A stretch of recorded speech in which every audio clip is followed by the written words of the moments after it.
बिस्मिल्लाहिर्रहमानिर्रहीम। अस्सलाम वालेकुम वरहमतुल्लाहि वबरकातुहू। पकीज़ा बातें चैनल में मैं आपको खुशामदीद कहती हूँ।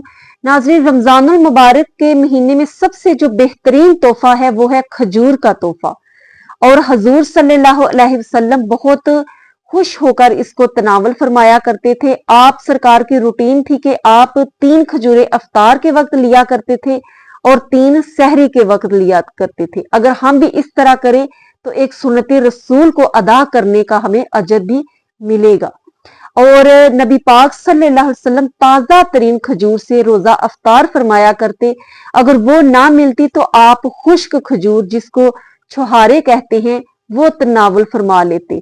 अगर वो भी मयसर ना आती तो पानी से नबी पाक सल्लल्लाहु अलैहि वसल्लम रोजा अफ्तार फरमाते। और आप जानकर हैरान होंगे कि खजूर वो चीज है जिसकी 3000 अकसाम दुनिया में पाई जाती हैं, और ये वो दरख्त है जो 100 साल तक जिंदा रह सकता है। और हम ज्यादातर, हमारी लोगों की रूटीन होती है कि हम अफ्तारी के वक्त खजूर को इस्तेमाल करते हैं, जबकि सुबह सहरी के वक्त निहार में खजूर खाना बहुत ही मुफीद है। हर लिहाज से खून की कमी को भी दूर करता है, और साथ दूध का इस्तेमाल सबसे ज्यादा बेस्ट है। बेहतरीन ब्रेकफास्ट है बड़ों के लिए भी और बच्चों के लिए भी, और इसको रमजान के अलावा भी हमें जारी रखना चाहिए। जिस तरह दूध एक मुकम्मल ग़िज़ा है, उसके बाद खजूर भी एक मुकम्मल ग़िज़ा है। और अरब ममालिक में खजूर जो है वो खाकर सारा दिन लोग गुजार लेते हैं और खाने की जरूरत नहीं पड़ती। और नबी पाक सल्लल्लाहु अलैहि वसल्लम के दौर में आपने देखा कि जंगे सहाबा लड़ रहे होते थे और उनके पास खाने को कुछ नहीं होता था, सिर्फ एक खजूर के सिवा।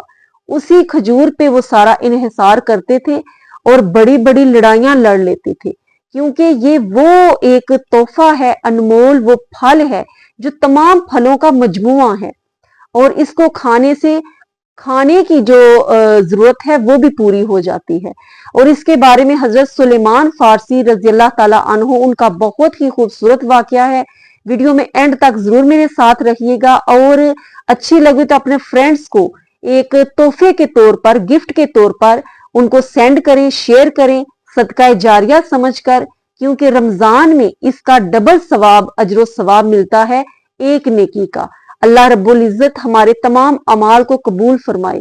हजरत सुलेमान फारसी रज़ी अल्लाह ताला अन्हो जो है वो एक यहूदी मालिक के गुलामी में थे, और काफी अरसा उन्होंने उनकी गुलामी में गुजारा। और वो यहूदी मालिक जो था वो सारा दिन उनसे काम करवाता, और शाम को जब वो फारिग होते तो उनको सामने बिठाकर दिन भर का तमाम हिसाब किताब वो करवाता।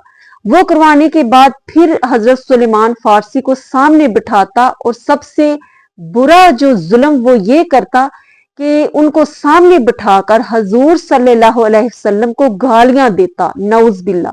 एक देता, दूसरी देता, तीसरी देता। तो हजरत सुलेमान फारसी उनसे बर्दाश्त ना होता, यहां तक कि वो उठ खड़े होते और अपने मालिक को गिरेबान से पकड़ लेते। एक दिन उन्होंने अपने मालिक को थप्पड़ दे मारा, और वो चीखने चिल्लाने लगा, क्योंकि वो काफी दुबला पतला और कमजोर था। और हजरत सुलेमान फारसी बहुत तंदुरुस्त, तवाना और नौजवान थे। वो उनका थप्पड़ ना सह पाता और उसने शोर करना शुरू किया, जिससे बहुत से लोग और इकट्ठे हो गए। यहां तक कि 400 यहूदी जमा हुए, और उन 400 यहूदियों ने मिलकर हजरत सुलेमान फारसी रज़ी अल्लाह ताला अन्हु को मारा, और इतनी मारपीट की कि उनके जिस्म का हर हिस्सा उससे खून निकल रहा था। इस हालत में वो घर गए और जाकर रोते हुए सो गए। दूसरे दिन फिर यही मामला हुआ, तीसरे दिन भी यही हुआ। फिर चौथे दिन ये मामला जब पेश आया तो फिर वो घर नहीं गए, और रोते हुए वो नबी पाक सल्लल्लाहु अलैहि वसल्लम की बारगाह में हाजिर हुए। और हजूर सल्लल्लाहु अलैहि वसल्लम ने जब सुलेमान फारसी को देखा तो पूछा, ऐ सुलेमान, तुम्हारा ये हाल किसने किया कि तुम्हारे जिस्म के हर हिस्से से खून निकल रहा है? तो हजरत सुलेमान फारसी रज़ी अल्लाह ताला अन्हु रोने लगे और अर्ज की, हजूर, 4 माह हो गए हैं मेरे साथ ये मामला पेश आ रहा है, लेकिन मैंने आपको नहीं बताया। तो नबी पाक सल्लल्लाहु अलैहि वसल्लम ने पूछा कि क्या मामला हुआ? तो उसने सारा मामला कह सुनाया کہ حضور 4 माह से मैं आपकी मोहब्बत में मार खा रहा हूं और मेरा आका इस तरह से आपकी बेअदबी करता है जो मुझसे बर्दाश्त नहीं होती, और मैंने उसको थप्पड़ मारा, उसको मार पीट की, जिसकी वजह से 400 यहूदियों ने मुसलसल मुझे 5 दिन तक मारपीट करते रहे और मेरा ये हाल हो गया। तो ये सुनकर हजूर सल्लल्लाहु अलैहि वसल्लम की आंखें अश्कबार हो गई और आप सरकार ने सुलेमान फारसी से कहा कि बैठो, और हजूर सल्लल्लाहु अलैहि वसल्लम खुद पानी लोटे में मंगवाया और उनके जख्म धोने लगे। तो हजूर सल्लल्लाहु अलैहि वसल्लम ने फरमाया कि ए सुलेमान, तुम्हारा मालिक तो तुम पर जुल्म करता है और तुम्हारा आका जो हजूर सल्लल्लाहु अलैहि वसल्लम है वो आज खुद तुम्हारे जख्म धोएंगे। कुर्बान जाइए सुलेमान फारसी के उस मकाम और मर्तबे पर और नबी पाक सल्लल्लाहु अलैहि वसल्लम की रहमतल लिल आलमीनी पर जिसका आप मुजाहरा फरमा रहे थे। उसके बाद हजूर सल्लल्लाहु अलैहि वसल्लम ने सुलेमान रज़ियल्लाहु ताला अन्हु से फरमाया कि जाओ अपने मालिक के पास वापस चले जाओ, तुम्हारे मालिक का तुम पर हक है। क्योंकि उस वक्त आका और गुलाम का जो रिलेशन है वो बहुत ही मजबूत हुआ करता था। आका की इजाजत के बगैर गुलाम इधर उधर नहीं जा सकता था, ये अमानत में खयानत समझी जाती थी और इसकी सजा मिलती थी। तो हजरत सुलेमान फारसी दोबारा चले गए उसके पास और फिर उसी तरह उसने किया, फिर उससे वो सहा ना गया हजरत सुलेमान फारसी रज़ियल्लाहु ताला अन्हु से। फिर वो दोबारा आए नबी पाक सल्लल्लाहु अलैहि वसल्लम की खिदमत में। तो आप सरकार ने फरमाया कि जाओ उससे कहो कि तुम्हारी आजादी में वो क्या मुआवजा तलब करता है। तो जब सुलेमान फारसी रज़ियल्लाहु ताला अन्हु ने अपने आका से जाकर ये बात कही तो वो हंसने लगा और मजाक उड़ाने लगा कि तुम्हारे पास क्या है जो तुम मुझे दे सकते हो। तो सुलेमान फारसी रज़ियल्लाहु ताला अन्हु ने अर्ज की कि मेरा नबी तुम्हें देगा जो भी तुम मांगोगे। तो वो जान गया कि ये नबी आखिरुल ज़मां की बात कर रहा है और अगर उन्होंने कहा है तो वो जरूर देंगे।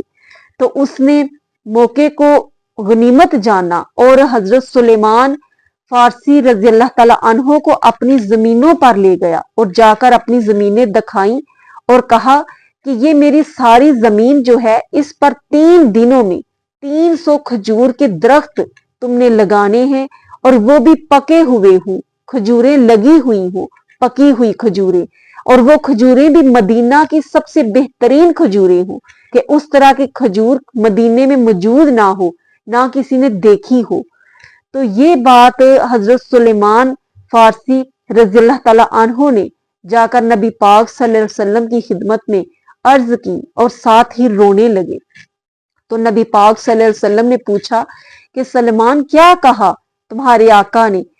तो हजरत सलमान फारसी रज़ियल्लाहु ताला अन्हु ने ये तमाम मामला कह सुनाया। तो नबी पाक सल्लल्लाहु अलैहि वसल्लम ने फरमाया कि तुम गम क्यों करते हो, अल्लाह रब्बुल इज्जत हमारी जरूर मदद करेगा। तो उसके बाद नबी पाक सल्लल्लाहु अलैहि वसल्लम हजरत सलमान फारसी रज़ियल्लाहु ताला अन्हु को साथ लेकर उन जमीनों पर चले गए और जाकर उसको कहा सलमान फारसी रज़ियल्लाहु ताला अन्हु को कि चादर लो और सो जाओ।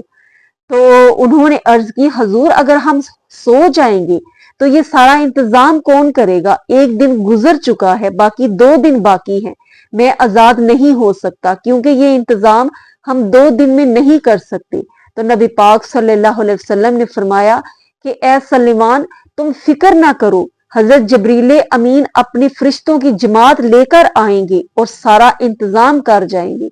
उसके बाद हजरत सुलेमान फारसी सो जाते हैं और फिर जब वो उठते हैं तो नबी पाक सल्लल्लाहु अलैहि वसल्लम उनको साथ लेकर जमीन के 3 हिस्सों पर लेकर जाते हैं और एक हिस्से में 100 दरख्त लगा होता है, दूसरे में दूसरा 100 लगा होता है, तीसरे हिस्से में दूसरा 100 लगा होता है और इस तरह 300 खजूरों के दरख्त जो हैं वो पूरे हो जाते हैं। और खजूर वो लगी होती है जिसको अजवा खजूर कहते हैं, सबसे बेहतरीन और कीमती खजूर जो उस वक्त मदीना में मौजूद ना थी।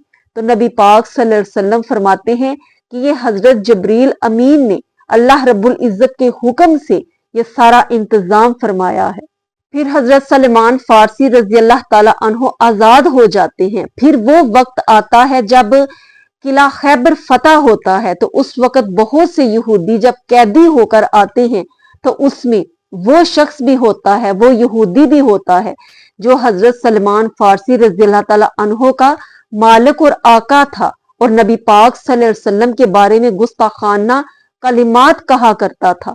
آج جب وہ قیدی ہو کر سامنے آتا ہے تو حضور صلی اللہ علیہ وآلہ وسلم حضرت سلمان فارسی رضی اللہ تعالی عنہ کو فرماتے ہیں کہ اے سلمان، جس طرح یہ تم پر ظلم و ستم کرتا تھا اور تمہیں مارتا تھا، آج تمہارے پاس موقع ہے، تم اپنا بدلہ لے لو، تم بھی اس کو مارو۔ تو حضرت سلمان فارسی کوڑا اٹھاتے ہیں اور پوچھتے ہیں نبی پاک صلی اللہ علیہ وسلم سے کہ حضور میں کوڑے سے ماروں یا کہ ہاتھ سے ماروں؟ تو نبی پاک صلی اللہ علیہ وسلم فرماتے ہیں کہ اے سلمان، میرا مشورہ تو یہ ہے کہ تم نہ کوڑے سے مارو نہ ہاتھ سے مارو، تم اس کو معاف کر دو اور اللہ رب العزت بھی تمہیں معاف فرما دے گا، تم اس کے ساتھ رحم کا معاملہ کرو۔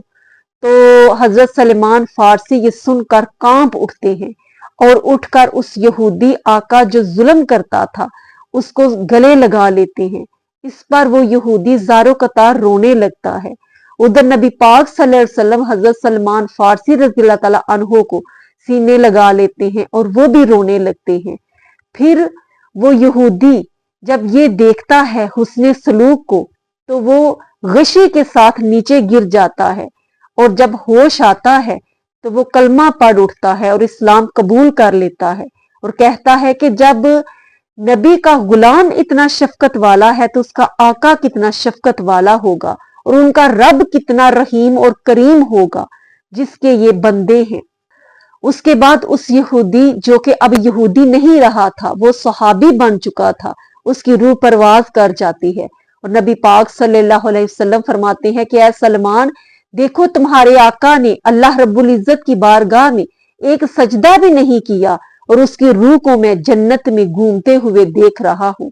سبحان اللہ، اللہ رب العزت ہمیں نبی پاک صلی اللہ علیہ وسلم کی سچی اور پکی تعلیمات پر عمل کرنے کی توفیق عطا فرمائے اور اپنا امتی ہونے پہ ہمیں فخر کرنا چاہیے کہ ہم ان کے امتی ہیں۔